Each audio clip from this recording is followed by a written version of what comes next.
A German soldier on the run dismantled his glasses, pressed the two lenses tightly together. Then ripped off a nearby tree branch, put it in his mouth, and chewed hard. He then smeared the crushed leaves onto the edge of the lenses and waited for the area around the lenses to dry. The soldier then took a hollow grass stem and inserted it into the lenses, slowly pouring fresh saliva into it. And just like that, he made a simple convex lens. At this point, the man found a patch of moss. Used the convex lens to focus the sunlight and set it alight. To keep the fire burning stronger, he kept adding dry firewood inside. After the fire burned out completely, the soldier quickly poured a cup of boiling water on top. Due to the sudden change in temperature, the rocks around the iron chain instantly exploded. But this little bit of heat still wasn't enough to break free from the shackles of the iron chain. So he continued to repeat the steps over and over again, and gradually, the rivets on the ground became more and more exposed. This only fueled the man's desire to survive even more. He then started to add more and more firewood to the inside of the hole. The fire continued to burn for 2 days and 2 nights, leaving hardly any weeds or grass nearby. At this point, the man poured the last remaining cup of water into the hole and cleared the rocks around it.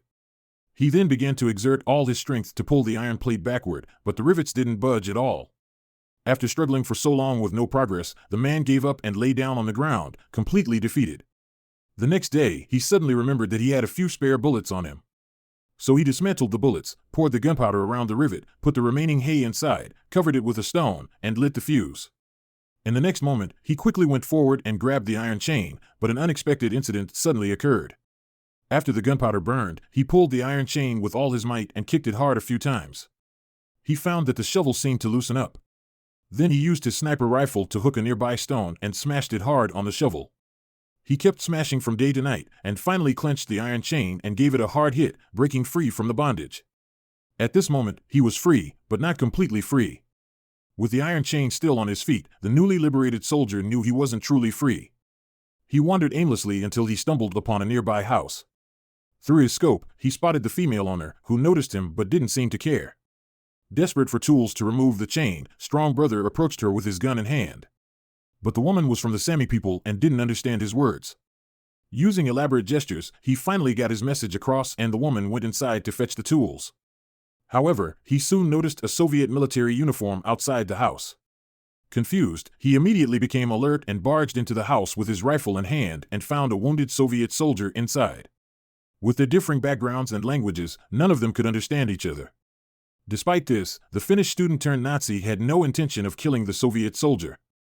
He just wanted to go home as soon as possible. The Soviet soldier, however, saw an opportunity to prove himself in the ongoing war between their two countries. So he grabbed the dinner knife on the table and rushed out. He stabbed the other guy directly while he wasn't paying attention. But he was kicked away by Booger Germany's Solider. Then Booger explained that he was forced to do so, he didn't want to fight at all.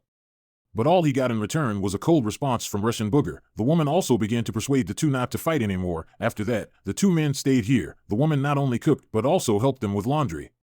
The two had nothing to repay her, so they could only help her out day and night.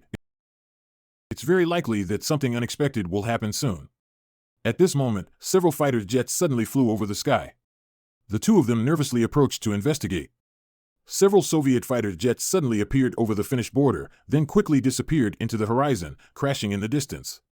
German Booger and the other Booger immediately went to investigate. However, when they arrived, they found that there were no survivors. German Booger deduced from the plane's design that it was a Soviet plane used for dropping leaflets. Due to running out of fuel, it had to make a forced landing here. Meanwhile, Russian Booger had secretly hidden a handgun behind his back and said to German Booger, "Why are you laughing?" These planes were all shot down by the Germany. As soon as German Booger saw the content of the leaflet, he was ecstatic. He realized that Germany had surrendered and the war was finally over. However, he didn't know how to express his joy and decided to smash the gun in his hand in front of Russian Booger. But he misunderstood his intention and fired a shot, which hit German Booger. After read that leaflet, he realized he was wrong, and he quickly rushed to help stop the bleeding and carried German Booger back to the woman's house. With the help of the woman's non-stop care, German Booger gradually recovered. From then on, the two men worked during the day and kept busy at night. Life was pretty good. After a long happy period. One day, they both took off their military uniforms and put on clothes that the woman had sewn for them. They decided to search for their respective ways home and soon disappeared into the vast white snow. In the coming years, the woman gave birth to 2 children and told them the romantic and secret story of the 2 brothers, whom she named Peter and Paul.